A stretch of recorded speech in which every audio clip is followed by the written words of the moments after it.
Assalamu alaikum everyone, Exhibition Cadet Sabir Shah here again, and today I will talk about Operation Sindoor conducted by Indian Air Force and the military forces, and Operation Bunyanul Marsus conducted by Pakistan Air Force and the military forces.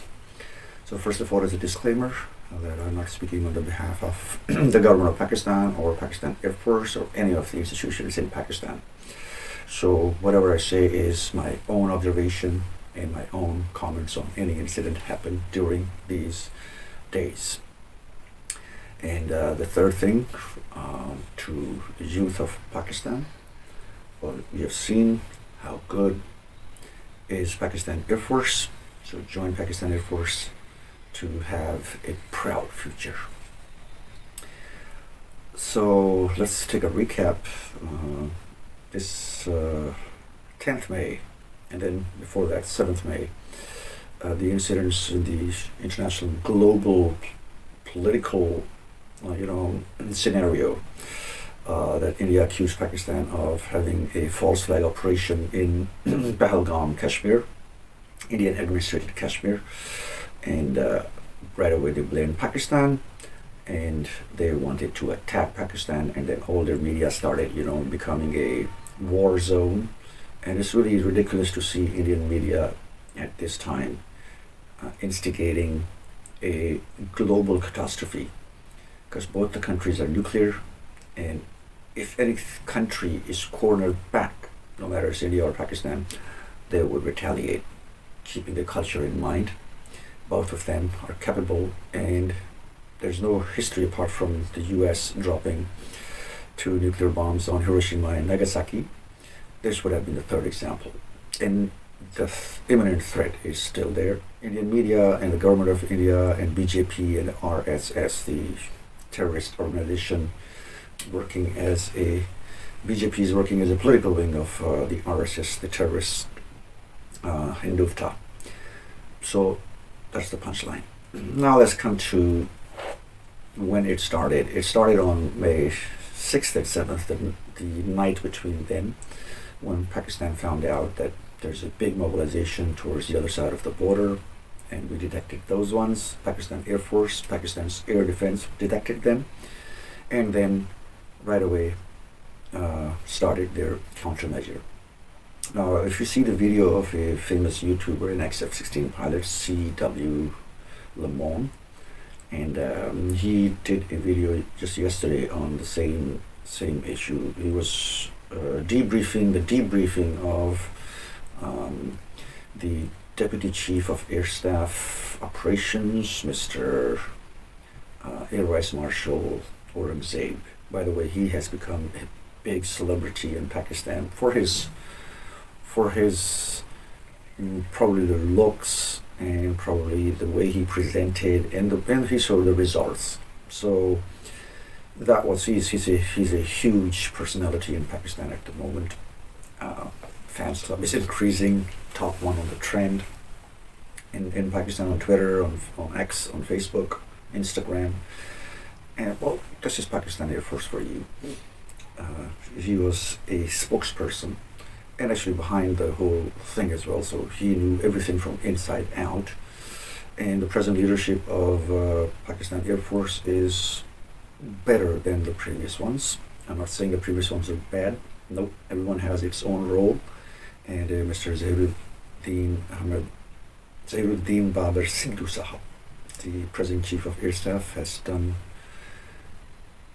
miraculous inroads into the advancement of Pakistan Air Force, which we will see in the future in the coming parts of my video.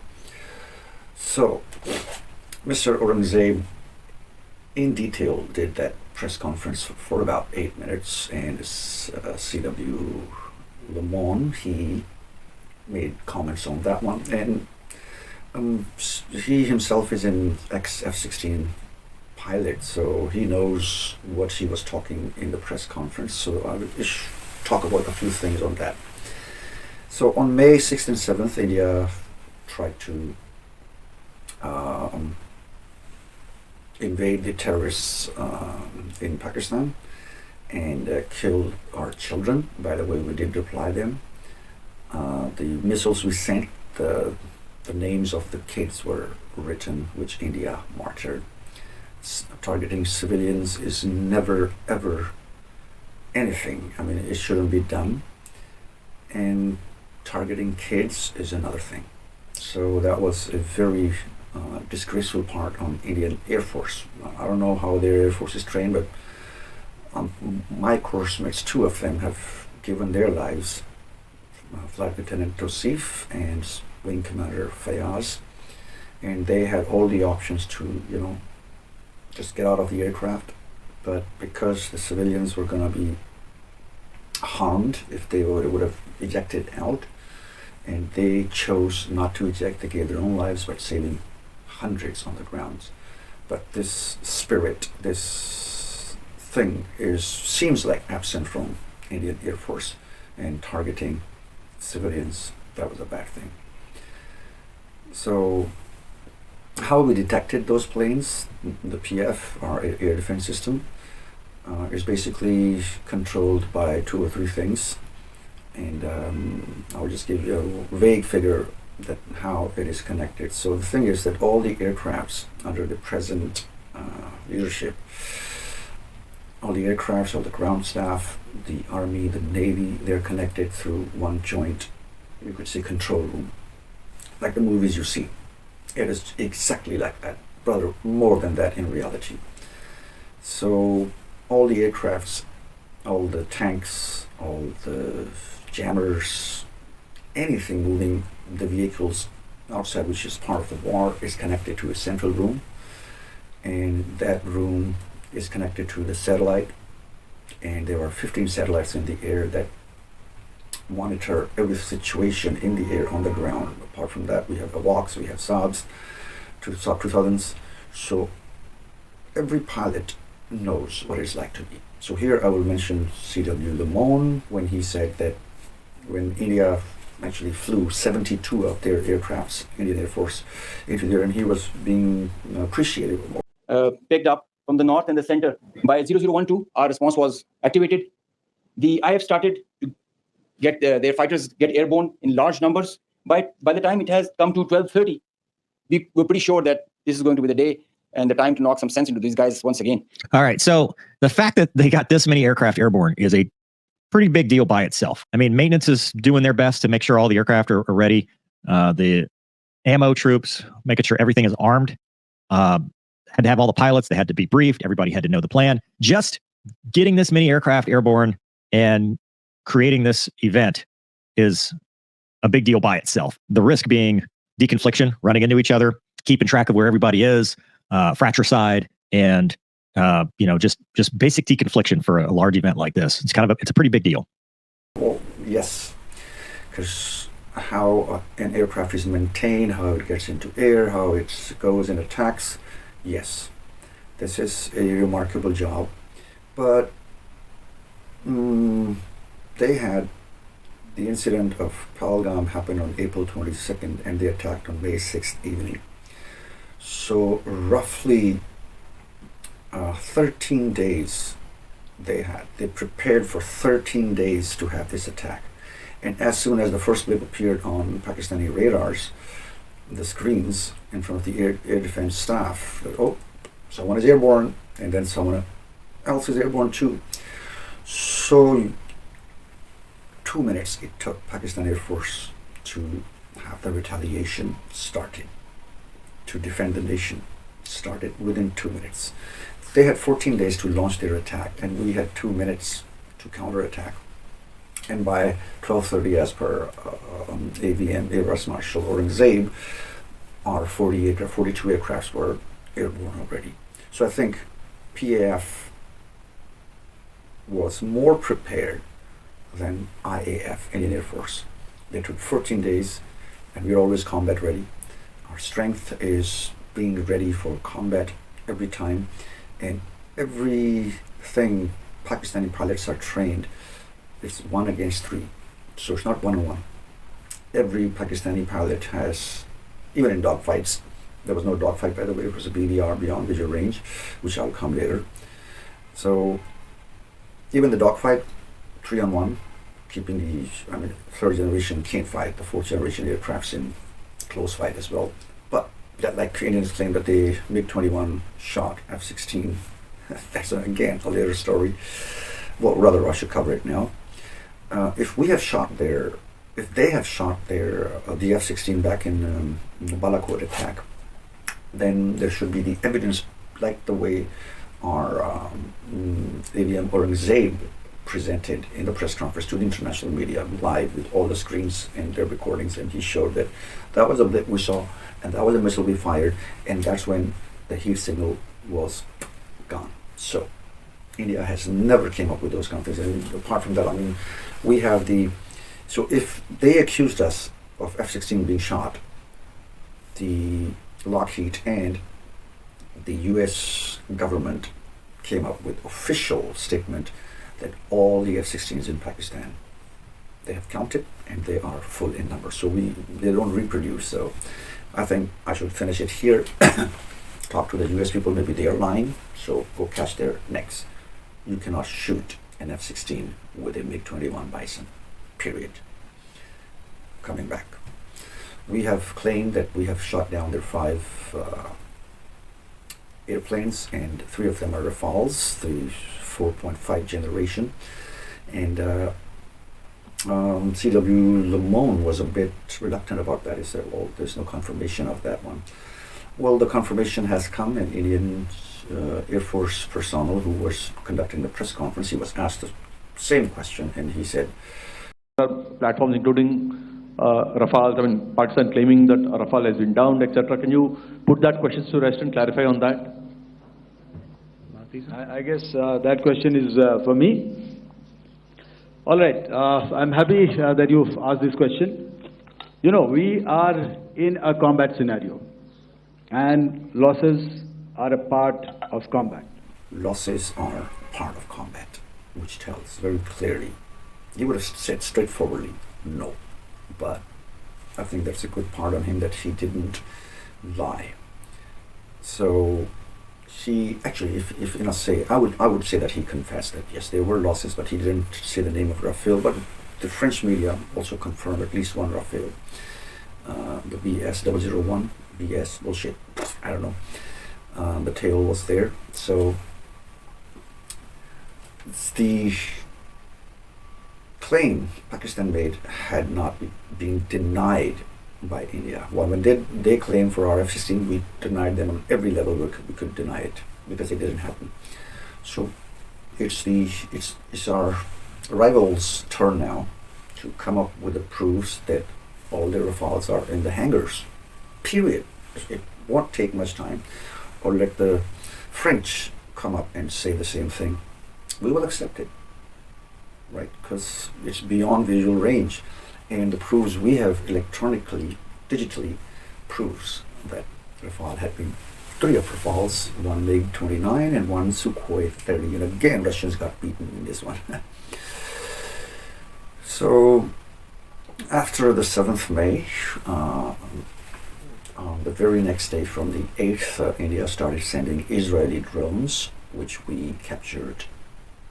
They were coming and again attacking the civilians. One was in Pindi Stadium, where we have the Pakistan Super League cricket being conducted, the tournament, and 2 of the Israeli drones actually fell over there. That's very near my house, and one in front of the headquarters of Pakistan military. Well, not in front, a kilometer away from there.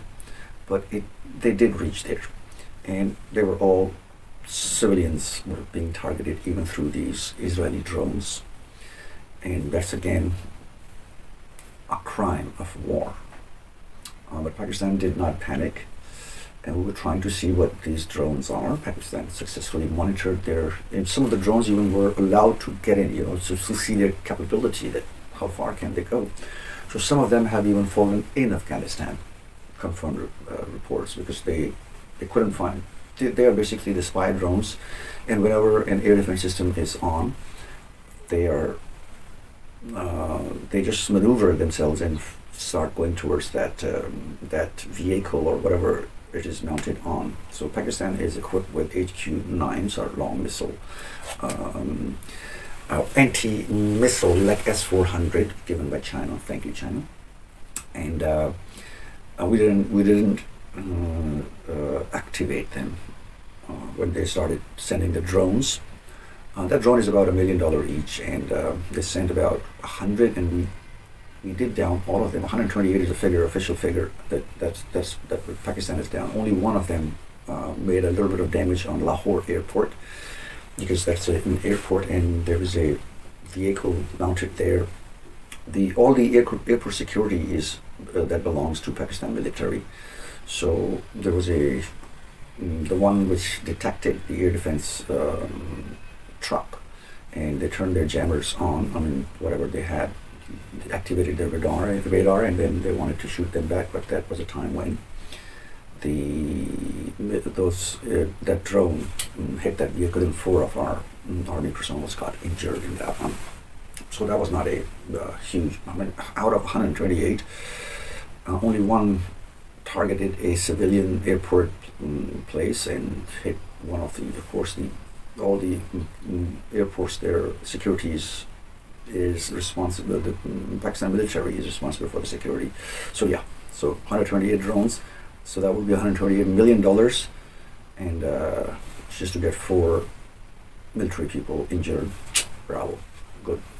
Keep doing that. We had almost 500,000 of population. The military personnel. So if you just want to injure each and every one of them, imagine 125 times 500,000. That's even beyond India's the whole economy. Not to talk about us. We are really low on economy. Doesn't matter. We have nothing to lose. So once these drone attacks started to happen, Pakistan still tried to, tell them, come on, international forum, take your evidence of Pahalgam attack to an international body, neutral body, and we talk.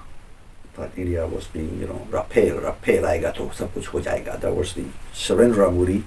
We don't call him Narendra Modi, we call him Surrendered Modi. And he was just being warmonger, and then this happened.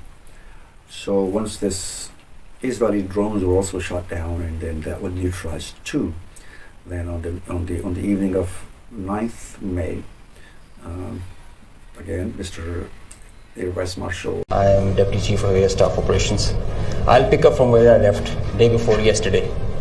PAF versus IF, 6-0. Aurangzeb came on TV, and he conducted another international press conference, having the international media personnel as well, and then he showed that how we downed which of the aircraft, which CW the Mon showed in his video. That was a press conference on that date, 9th of May, and this was where now the international media had the proof. So right away the tickers started to be being shown on many TVs and media outlets, international media outlets, that's how Pakistan downed their 5 of the main aircrafts and 1 of the drones, Predator type drone. So that's why it says 6-0. It's an unmanned vehicle, so it counts. From a rafale formation that I will share. The call sign is Godzilla.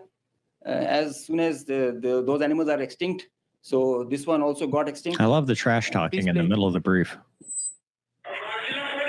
As a kill.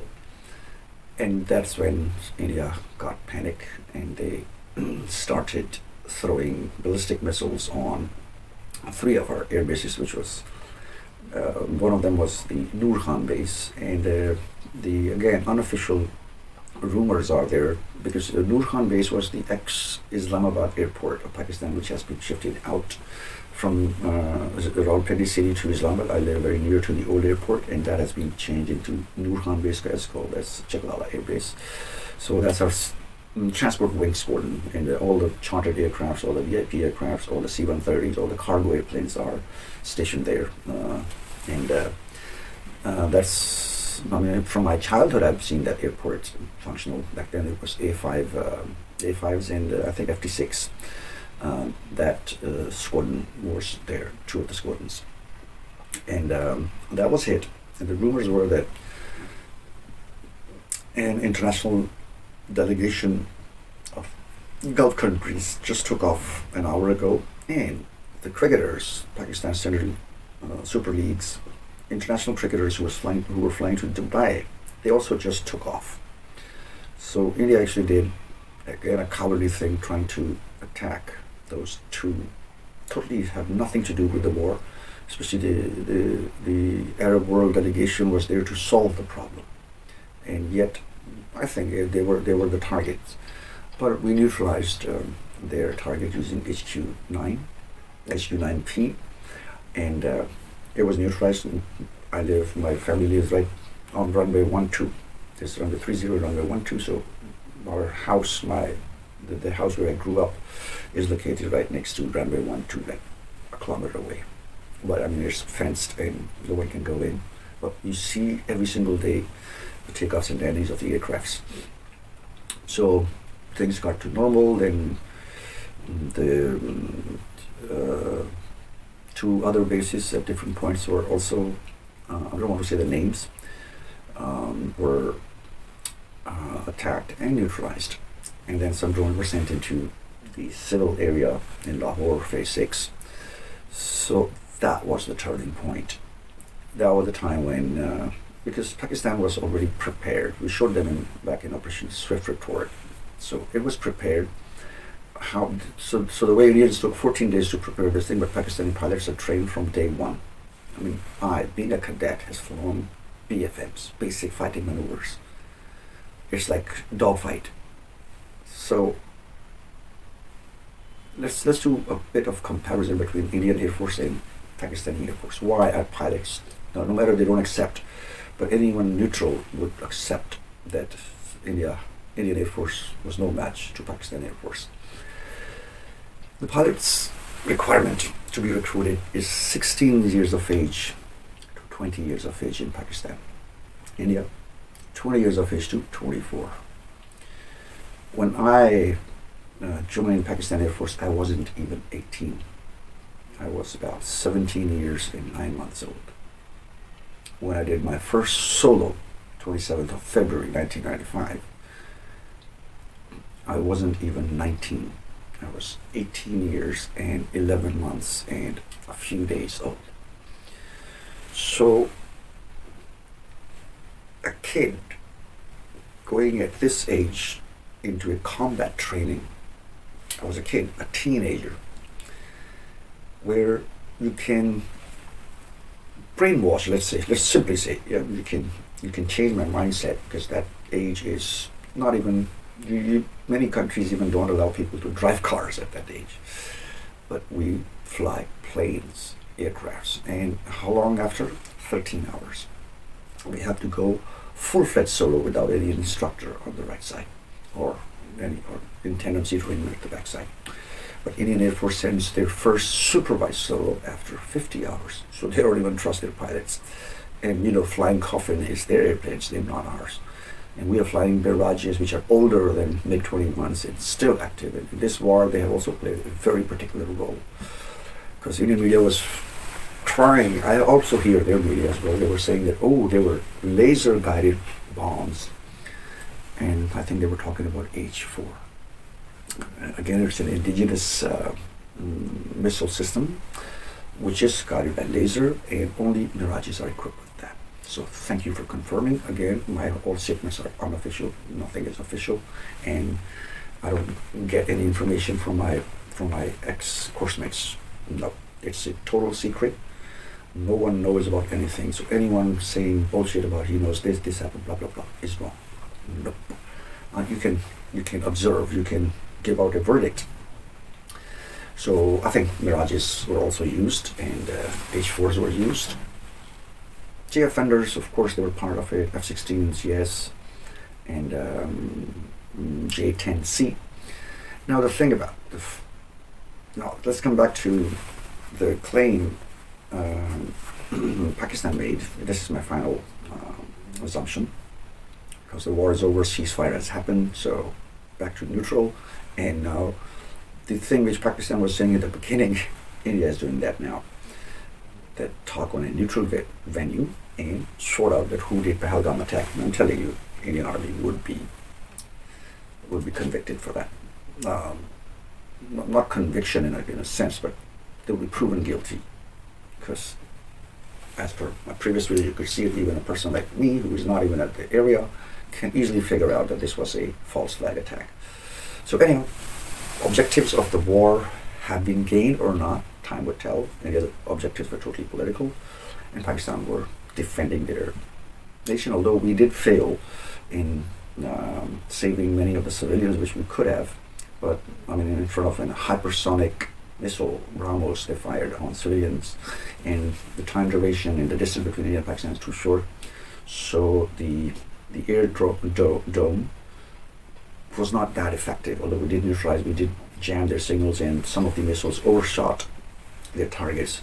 We did what we could do within those few seconds. It takes like less than a minute for a hypersonic missile to reach to its target. So sorry to all the civilian lives that had been lost. So now let's talk about final thing. I'll take 2 or 3 minutes about the, let's say, GF-17 Block 3 and Rafale when they were in encounter with each other.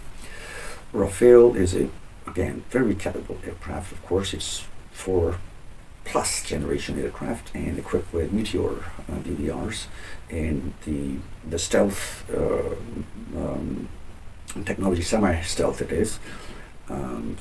That is a technical term. It's not fully stealth, not like SR-71. It can be detected under certain conditions, which GF Thunder used and detected, or J-10C. So I'm going to the least one, because J-10Cs are equipped with, they're almost on the equal level with Rafale, but GF Thunders are always underestimated. So I will talk about GF Thunders. GF Thunders, they are equipped with a radar system that can detect the enemy aircraft within 150 to 200 kilometers straight line, or in a radius. It can detect any in a diameter of 200 kilometers at most. So while Rafale is above 250, so their diameter of detecting another aircraft or anything coming up to them is about 300 kilometers. So Rafale has an edge over GF-17 here. The missiles. Meteor is about 150 kilometers to 200 kilometers range. 1 second. The speed is Mach 4. Mach 1 is speed of sound, so it's 4 times faster than speed of sound. And GF-17 Block 3 with PL-15. Now, correction here. And as again, CW Lamont also mentioned about PL-15. No, sir. That's what India thought, and that was the element of surprise. These were PL-15E, and E means extended. It was an extension to previously made PL-15. PL-15E has a range of 300 kilometers. Yes. Although the GF-17 that was shot in Bathinda, that the debris was found in 70 kilometers straight line into the Bathinda area, and our kill was made from Bahawalpur city, and that is almost 70 kilometers into Pakistan area. So 70 plus 70, that's almost 140 kilometers away. It's BS001, which CW Lamont thought it's Photoshop. No, it's the original from the video which they sent on their media. So that was 140 kilometers away from each other. And as CW Lamont said very clearly, that if the range is 150, that would be effective for like 50, 60, that where you'll be 100% sure. So if it's 140 kilometers range, then you are not sure about that one, because the missile could go, and that's what he said. Okay, I'm quoting him. So this one was 140 plus kilometers when GF Thunder made a kill to Rafale, or J-10C, whatever you say. So PL-15 extended is far beyond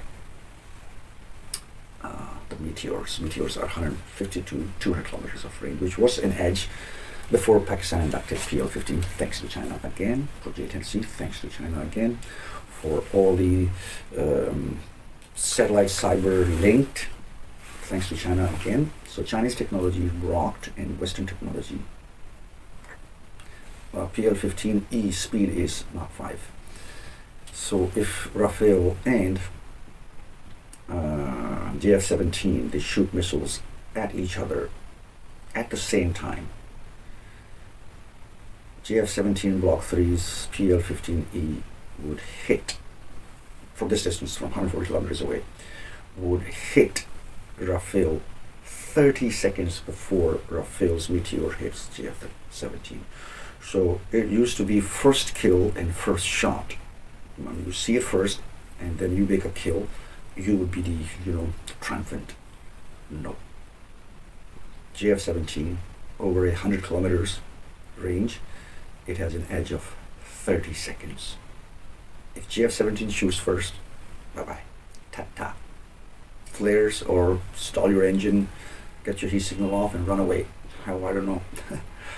So it's not 0-0 now, it's minus 30 seconds lag. So that was all about this whole scenario.